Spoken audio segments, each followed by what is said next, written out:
Well, with me in the studio, Hanan Gefen is the former commander of Israel's 8200 intelligence unit, and joining us now on the line, Jonathan Schanzer is the senior vice president for the FDD, the Foundation for the Defence of Democracies. Thank you very much for being with us. And Jonathan, I'll start with you. You know, the UAE and Saudi, it was quite extraordinary that they did take those steps to block the strongest anti-Israel moves. Were you expecting that? Well, I did find it somewhat surprising, but at the same time, I think we need to understand here that the Saudis and the Emiratis are deeply fearful of Iran's influence across the region. And of course, Hamas is significantly influenced and funded and armed by Iran. So there is, I think, a lot of concern about Iranian power expanding as a result of this war. It's also important to note that Hamas is a splinter of the Muslim Brotherhood movement. And of course, the Saudis and Emiratis are deeply disdainful and fearful of that as well. So there's lots of reasons to try to block measures that would support Hamas, support Iran, support the Muslim Brotherhood. So we understand their motivations. And I think that certainly informed their decisions at this summit. Hanan Gefen, do you think that the summit managed to strike the right tone given the immense pressure that they are under from their own populations?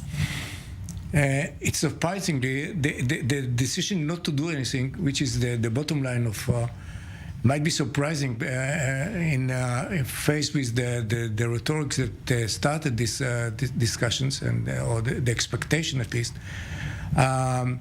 But it goes in line with what we see for the last 10 or more years. In every confrontation we have in Gaza, we have seen the same phrases coming. Not this time it's more serious, but the same bottom line is, it is not our problem. We are going to help you. We are going to give you money. We are going to ask the UN to deny. We ask others to do so. But we are not going to take any actual action. And this is the Palestinians time and again are frustrated. I would like to mention one thing though, and I think it wasn't behind in the mind, the back of their heads, is the atrocities of the 7th of October. Because you have heard the one is mentioning it. It was everybody, all of them are condemning these atrocities. And I believe some of them already told the Palestinian leaders, the Hamas leaders that visited Turkey or even the Iranian, this is thing that shouldn't be done, and we are not going to be part of anything that is connected to it. It is part, we didn't see it so much, but we hear these things from time to time, and Erdogan mentioned it. Even in Nasrallah last time, if the last speech he had, he mentioned it, said, but it wasn't done by the Palestinians, it was done by the Israelis that reconquered the villages. They're trying to walk back their responsibility so it's bothering them. It's things that are really bothering them. Well, and Jonathan Schanzer, that's an interesting point, isn't it? I mean, the Saudis have criticised Hamas, the Emiratis have criticised Hamas. Do you think there's a kind of a move on behalf of Arab leadership to really distance themselves from that behaviour, which they have called un-Islamic? Oh, absolutely. And I do think that speech from Nasrallah from last week, it was very interesting. He said we did not take part in this. I think really the emphasis right now is trying to call for a ceasefire to defend Gazans. But defending Hamas is something that I'm not sure any of these countries are willing to do. I will say, though, that, the rhetoric of Erdogan, the president of Turkey, was interesting. He sort of mentioned it, and he said that perhaps not all of us approve of this. It was a bit half-hearted on his part, but he's still trying to use this moment as a Hamas supporter himself, as someone that has a Hamas headquarters based in Istanbul that he has built and welcomed. He is, I think, really walking a tightrope here while trying to distance himself on the one hand, but also supporting Hamas on the other. And I think the Qataris probably fit in that category, the Algerians, the Kuwaitis. You can see that there are a handful of countries that probably wanted a more aggressive posture and even an embrace of Hamas, even as others at this summit were trying to put some distance. Well, Jonathan, I wanted to ask you about Qatar because a close ally of the United States, President Biden upgraded the country's status not so long ago. Where do you see that relationship headed after this? Well, I see some very murky waters ahead for the United States and Qatar. I think that right now the Qataris have at least some leverage because they're being seen as the ones that could facilitate the release of some of these hostages that are either based in Gaza or perhaps elsewhere. That, I think, is really the only card they have left to play. When this is over, I believe there will be a significant revision of that contract between the United States and Qatar. I think we may see the extradition requests forwarded to the Qataris to have some of these senior Hamas officials removed from the country. I do think that more broadly, the Qatari support for groups like Al-Qaeda and ISIS and the Taliban and Hamas, all of this, I think, will come under scrutiny. Members of Congress will be looking at this, and so will the administration. I could potentially see sanctions in their future unless the Qataris significantly reduce that Hamas presence and start to take additional action. Let's talk about Iran's President Raisi in Riyadh for the first time in decades. It was the first time in decades an Iranian leader was in Riyadh, I should say.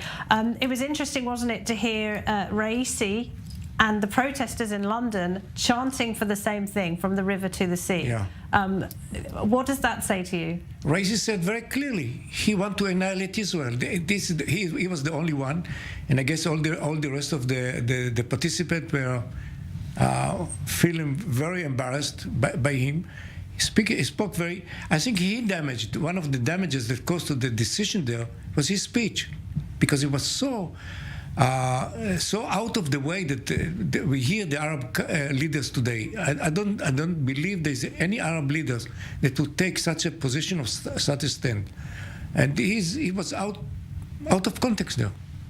Jonathan Schanzer, I mean, why do you think that the Saudis chose to invite President Raisi? Is it a case of better to have him on the inside than the outside, or do you think there's more to it? I think the Saudis are hedging. They don't know exactly where this conflict is leading.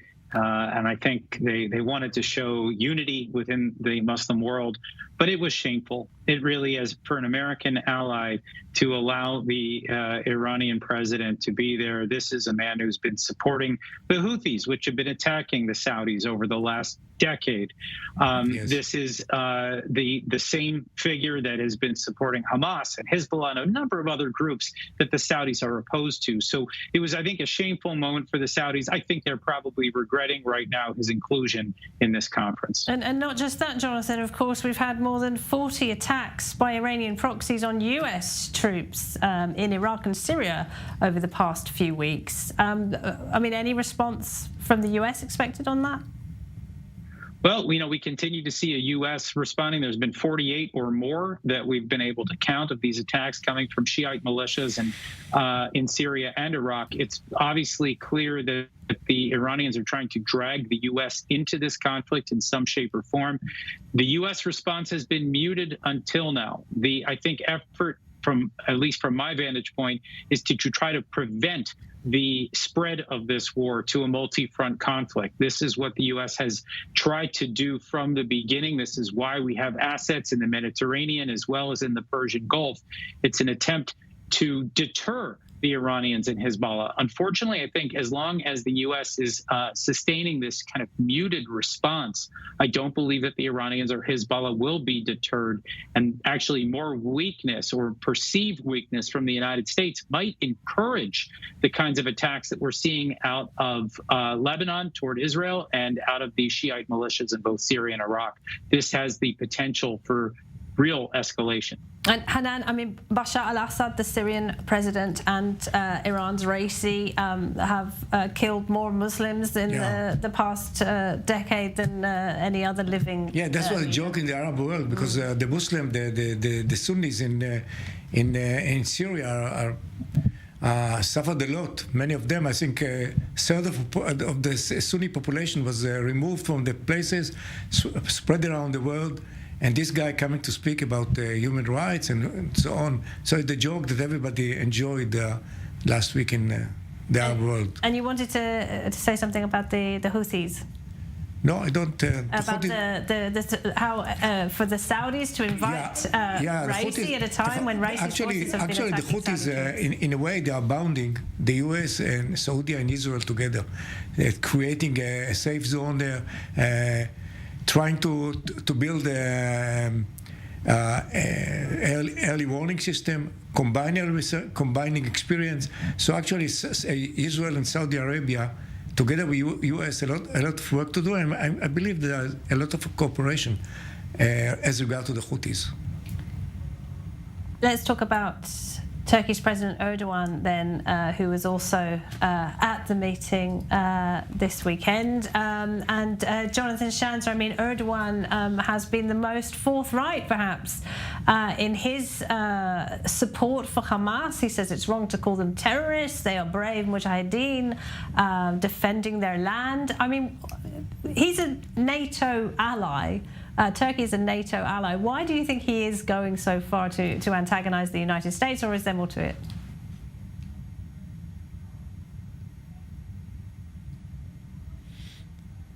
The thing about Turkey right now, you have to understand, this is an organization, or a country rather, that has the Hamas terrorist organization there for the better part of a decade, more than a decade now.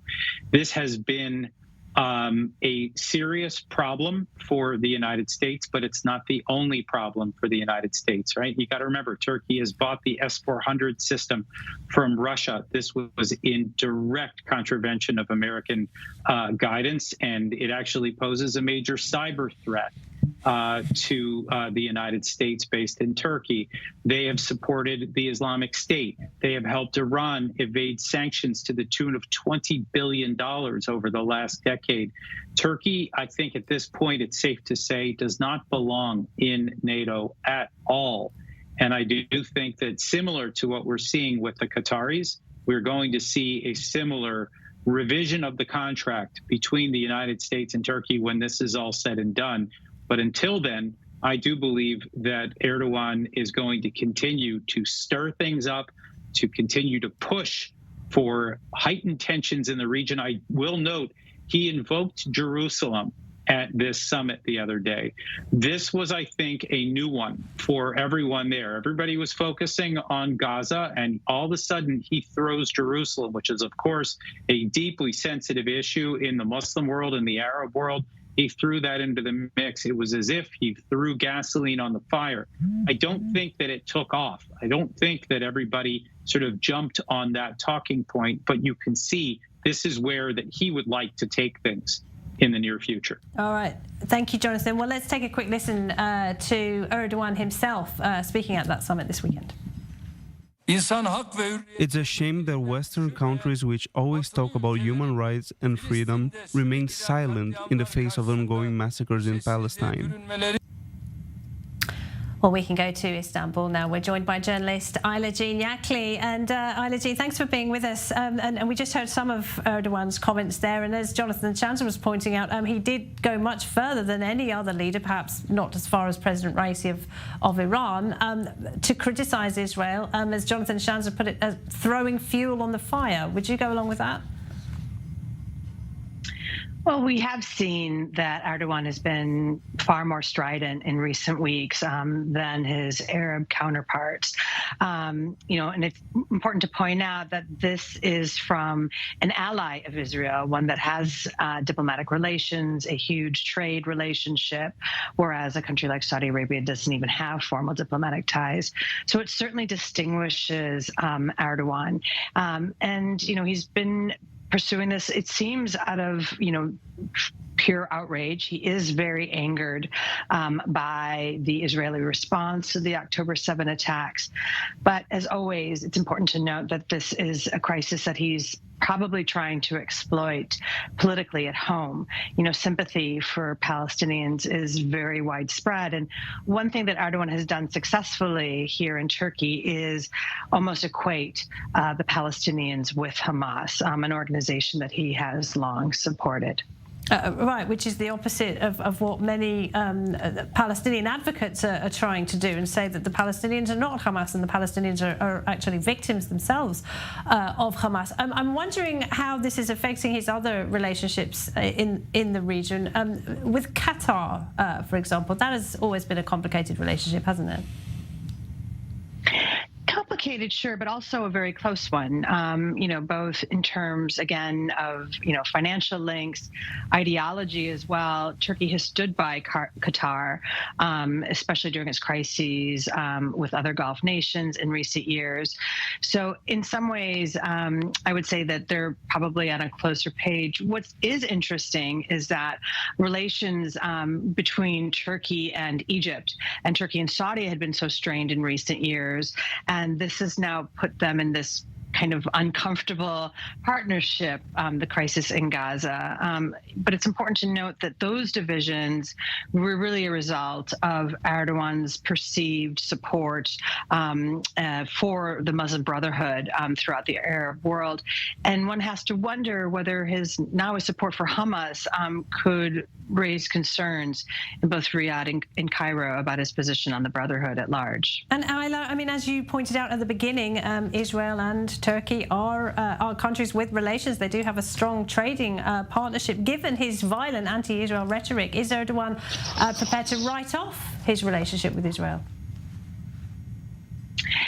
His rhetoric certainly makes it look like he is willing to do that, but I just find it confounding. He has expended a tremendous amount of political capital in recent years to repair ties with Israel. He hosted President Herzog, I believe it was 2 years ago, and himself was planning before October 7th. He had been planning to visit Israel and try and make amends with Netanyahu, with whom he's had a very stormy relationship over the years. So after all of that effort, as we mentioned, the trade relationship, which I believe was around $7 billion last year, at least in terms of exports to Israel. These are really important areas for Turkey, and one that I would say I'd be shocked if Erdogan's willing to throw them away. But we can't deny that his rhetoric shows that he is willing to push this as far as he can if he does stop short of breaking it. Ayla Jean-Yakli, thank you very much. Thank you. Jonathan Schanzer, do you think that Israel can continue to have a relationship with Turkey under Erdogan after this? I think this is going to produce a significant rupture. I think there's no doubt about that right now. But look, Turkey's going to have to get in line. There are a whole host of other countries that I think right now Israel is more concerned with, or jurisdictions, let's say.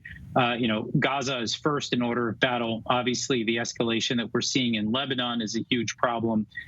There are rockets coming in from Syria. That's another problem. There are rockets coming in from Yemen. That's another problem. So Turkey's in a long line of countries or jurisdictions that are provoking Israel. Fortunately, these are only rhetorical provocations, which means that Israel has the time and space to deal with this later. But I certainly would expect that when the guns eventually fall silent, and obviously we have no idea when that will be, I think there will be a significant revision, once again, of that contract between the United States and Turkey. I think that the Europeans certainly are looking at this with a lot of alarm, wondering why he looks like he's stirring the pot right now, rather than trying to produce a ceasefire, trying to produce calm, trying to, maybe even use his leverage with Hamas to try to get them to surrender, which is what every country right now should be trying to do, because the longer this goes on, the worse it's going to get for the people of Gaza. That really should be the message that's being conveyed by the United States, by the Israelis, and by every Western capital. Erdogan needs to stop engaging in this kind of harsh rhetoric, and he needs to rein in the proxy that he has been hosting on Turkish soil. All right, Jonathan Schanzer at the FDD, Brigadier General Hanan, Gefen, Ayla Jean-Yakli. Thank you very much to you.